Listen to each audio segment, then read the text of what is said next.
வணக்கம், welcome back to chef Deena's kitchen. இன்றைக்கி நம்ம கிச்சனில் பார்க்க போது தக்காளி தொக்கு. தக்காளி தொக்கு சொன்ன உடனே எல்லாருக்கும் பிடிச்ச ப்ரிப்பரேஷன் தான் தக்காளி தொக்கு. இதில் ஏன் கேட்டினா அந்த இனிப்பு, காரம், அந்த புளிப்பு இந்த மூணுமே இருக்கிறனால தான் தக்காளி தொக்கு ரொம்ப பிடிக்கும். வெங்காயம் தக்காளி நல்லா சுக்கா ஸ்டைலில் வதக்கிட்டு கடைசியாக இந்த பவுடர் மசாலா போட்டு ஒரு 5லேருந்து ஒரு 10 நிமிஷம் குக் பண்ணிவிட்டு நீங்கள் இறக்குனீங்கன்னா அந்த தக்காளி தொக்கோட டேஸ்ட் ரொம்ப நல்லாயிருக்கும்.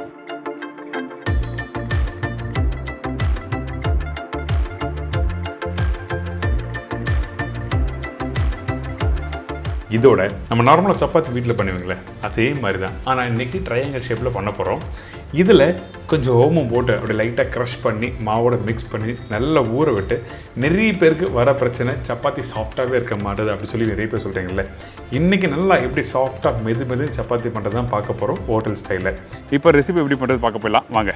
இந்த ப்ரிப்பரேஷன் தேவையான பொருட்கள்: கோதுமை மாவு 1 கப்பு, ஓமம் 1 டீஸ்பூன், உப்பு தேவைக்கேற்ற, நெய் 2லிருந்து 3 டேபிள் ஸ்பூன். இதாங்க இந்த ப்ரிப்பரேஷன் தேவையான பொருட்கள். ஃபஸ்ட்டு மாவு மிக்ஸ் பண்ண போகிறோம். இப்போது இந்த ஓமத்தை அப்படி கையில் க்ரஷ் பண்ணி நீங்கள் அதுக்கப்புறம் இந்த மாவில் போடுங்க. நீங்கள் டேரெக்டாக போட்டிங்கன்னா அந்த ஓமோட ஃப்ளேவர் வந்து நல்லா வரும். பட் இருந்தாலும் கையில் க்ரஷ் பண்ணி போட்டு பாருங்களேன், அந்தளவுக்கு சூப்பராக இருக்கும் வாசனை.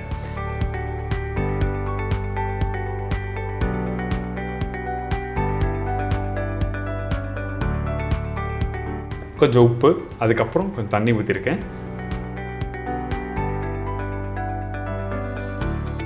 அதுக்கு பிறகு கொஞ்சம் நெய் போடுறோம். அந்த நெய், அதுக்கப்புறம் மாவு இதெல்லாம் போட்டு நல்லா மிக்ஸ் பண்ணணும்.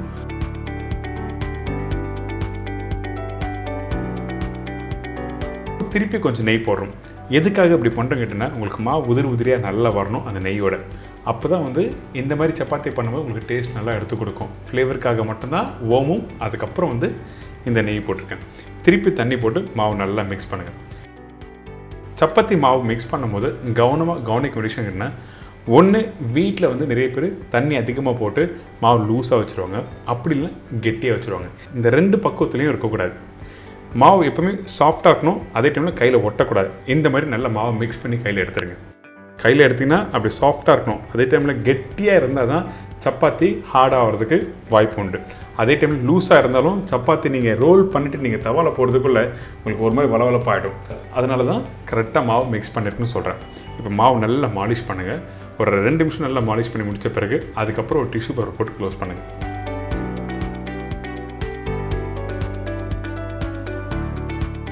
இந்த மாதிரி டிஷ்யூ பேப்பர் அப்படிலாம் வெட் கிளாத் போட்டு க்ளோஸ் பண்ணுங்கள்.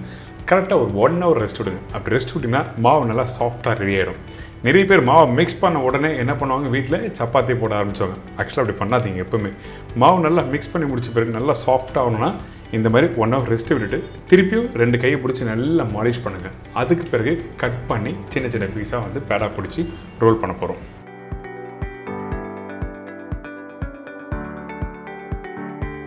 இதுக்கு பிறகு மாவை நீங்கள் ரவுண்டாக ரோல் பண்ணிவிட்டு கட் பண்ணியும் நீங்கள் சப்பாத்தி உருட்ட ஆரம்பிக்கலாம்.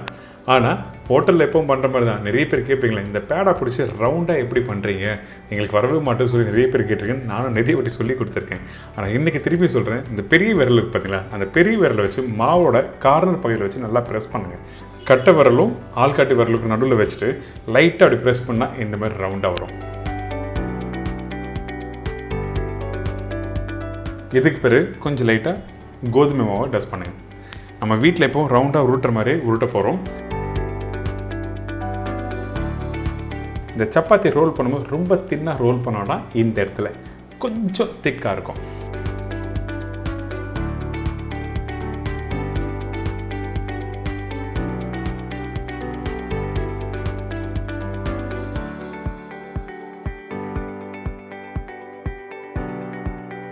பார்த்தீங்களா, ரோல் பண்ணி முடிச்ச பிறகு உங்களுக்கு தெரியும் கொஞ்சம் திக்காக நீங்கள் ரோல் பண்ணி எடுத்துருங்க. இதுக்கப்புறம் கொஞ்சம் லைட்டாக நெய் அப்ளை பண்ணியிருக்கேன். எதுக்காகனா அது வாசனையாக வரும், அதே டைமில் லேயர் வர ஆரம்பிக்கும்.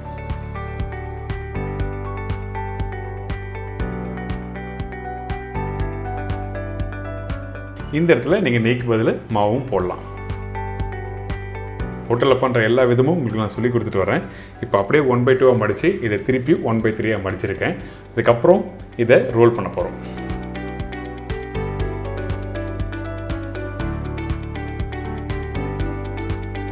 ரோல் பண்ணும்போது நீங்கள் என்ன பண்ணால் ஒரே சைடு ரோல் பண்ணக்கூடாது. அப்படி பண்ணால் ஷேப் கிடைக்காது. அதனால் 3 பகுதியும் கரெக்டாக வச்சு நீங்கள் ரோல் பண்ணணும். அப்போ தான் கரெக்டான ஈவன் சைஸ் கிடைக்கும். அதே டைமில் ப்ராப்பராக ட்ரையாங்கிள் ஷேப்பில் கிடைக்கும். அதனால தான் இன்றைக்கி ட்ரையாங்கிள் ஷேப் பார்த்து எப்படி பண்ணுறது நம்ம சொல்லி கொடுத்துட்டு வரோம். இப்போ பாருங்கள், அந்த கார்னர் பகுதியெலாம் கரெக்டாக ஒட்டியிருக்கா, இந்த மாதிரி தான் இருக்கணும். இதுக்கு பிறகு சப்பாத்தியை குக் பண்ணுறதுக்கு முன்னாடி தோசை கல் நல்லா சூடாக இருக்கணும். சூடு இல்லாத கல்லில் போட்டிங்கன்னா கண்டிப்பாக அந்த சப்பாத்தி ஹார்டாகிடும். 2 சைட்லையும் அப்படி போட்டுட்டு சின்ன டிஷ்யூ பேப்பர் அப்படின்னா ஒரு துணியை வச்சு நீங்கள் லைட்டாக ப்ரெஸ் பண்ணால் உங்களுக்கு நல்லா வெந்து வரும். ஒரு 60 to 70% வெந்து வர டைமில் கொஞ்சம் நெய் போடுங்க.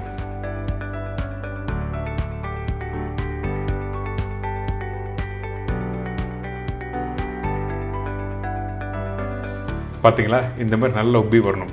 மாவு நல்லா மிக்ஸ் பண்ணிவிட்டு 1 hour ரெஸ்ட் விட்டு ரோல் பண்ணி சப்பாத்தி குக் பண்ணி பாருங்கள். அந்த அளவுக்கு மெது நல்லா வரும்.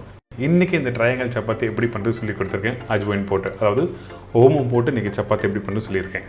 ட்ரை பண்ணி பாருங்கள்.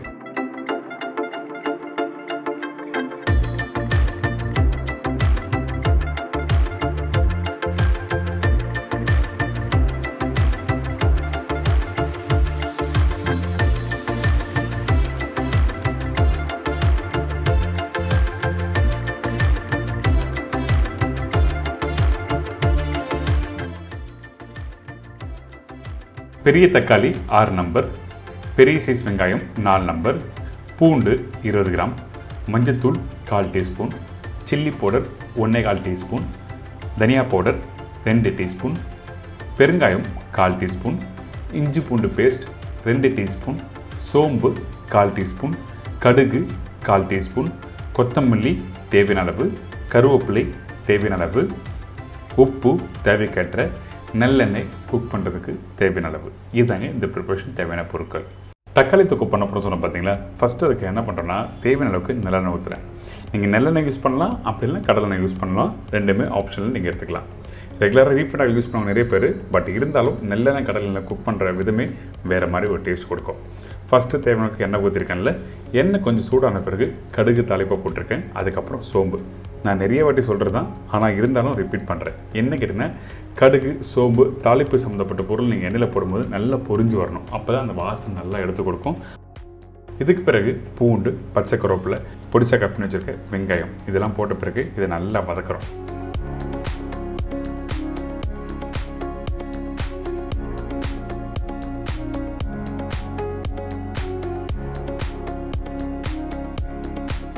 இந்த இடத்துல எண்ணெய் கம்மியாக இருக்குல்ல, ஆனால் இன்னும் கொஞ்சம் எண்ணெய் அதிகமாக ஆட் பண்ணுறோம்.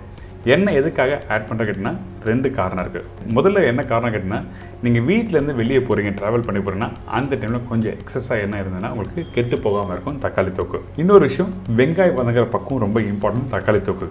தக்காளி தொக்குன்னா தக்காளி தான் ரொம்ப இம்பார்ட்டன்ட் இல்லை, வெங்காயமும் ரொம்ப இம்பார்ட்டன்ட். அதனால தான் நான் என்ன சொல்கிறேன், இந்த வெங்காயம் வதங்குற பக்கம் ரொம்ப இம்பார்ட்டன்ட். வெங்காயம் கொஞ்சம் கோல்டன் ப்ரௌன் கலர் வர டைமில் இஞ்சி பூண்டு பேஸ்ட் போட்டுருவோம். அந்த வெங்காயம் கோல்டன் ப்ரௌனில் க்ரன்ச்சியாக வரதுக்கு என்ன தேவைன்னா எண்ணெய் கொஞ்சம் எக்ஸ்ட்ரா இருக்கணும். அதனால் குக் பண்ணும்போது கொஞ்சம் தாராளமாக எண்ணெய் ஊற்றி குக் பண்ணுங்கள். இப்போ இஞ்சி பூண்டு பேஸ்ட்டும் போட்டாச்சுல, இதெல்லாம் நல்லா போட்டு வதங்கணும்.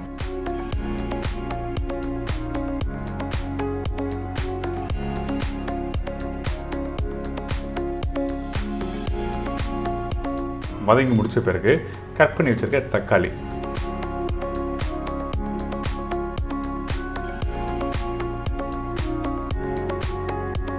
நம்ம வீட்டில் நார்மலாக என்ன பண்ணோம்னா எடுத்த உடனே மஞ்சத்தூள் அப்படின்னா குழம்புத்தூள், அப்படி இல்லை இந்த தனியாத்தூள் சில்லி பவுடர்லாம் போட்டுருவாங்க. ஆனால் இந்த இடத்துல நம்ம பவுடர் மசாலா யூஸ் பண்ணக்கூடாது. கொஞ்சம் உப்பு மஞ்சத்தூள் போட்ட பிறகு இந்த வெங்காயம் தக்காளி நல்லா வதங்கி வரணும்.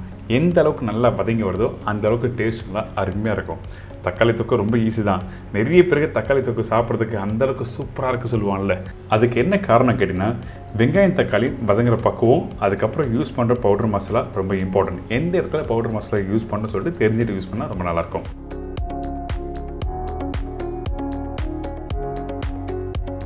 இந்த வெங்காயம் தக்காளி நல்லா வதக்கலாம், அதாவது சுக்கா மாதிரி ஆகும். திருப்பியும் கொஞ்சம் லைட்டாக மஞ்சத்தூள் போடுறோம். ஏன் கேட்டிங்கன்னா, வெங்காய தக்காளி வதங்க கொஞ்சம் லைட்டாக கலர் கம்மியாகும். அந்த இடத்துல கொஞ்சம் மஞ்சத்தூள் போட்டால் நல்லது. இதுக்கு பிறகு தனியா பவுடர் 2 டீஸ்பூன் சொல்லியிருக்கேன். அதுக்கப்புறம் சில்லி பவுடர். நீங்கள் வீட்டில் குழம்பு தூள் யூஸ் பண்ணால் அந்த இடத்துல இந்த சில்லி பவுடர் தனியா தூள் போடாமல் டேரெக்டாக நீங்கள் குழம்பு தூள் போடலாம். சில பேர் பேச்சுலர்ஸ் என்ன பண்ணுவாங்க கேட்டிங்கன்னா, நிறைய பேர் வந்து குழம்பு தூள் வச்சிருக்க மாட்டாங்க. அந்த டைமில் இந்த சில்லி பவுடர் தனியாத்தில் தான் யூஸ் பண்ணுவாங்க. அதனால தான் தெளிவாக உங்களுக்கு விளக்கமாக சொல்லியிருக்கேன். இந்த மசாலா போட்டு முடித்த பிறகு கரெக்டாக ஒரு 5லேருந்து 10 நிமிஷம் குக் பண்ணுங்கள். அதே டைமில் எடுத்த உடனே தண்ணி ஊற்ற வேண்டாம். தண்ணி ஊற்றாமல் அப்படியே இந்த மசாலா வதக்குங்க. கெட்டியான டெக்ஸ்சர் வரும். அதுக்கு பிறகு தேவையான தண்ணி ஊற்றி இந்த மசாலாவை டைல்யூட் பண்ணி திருப்பி குக் பண்ணுறோம்.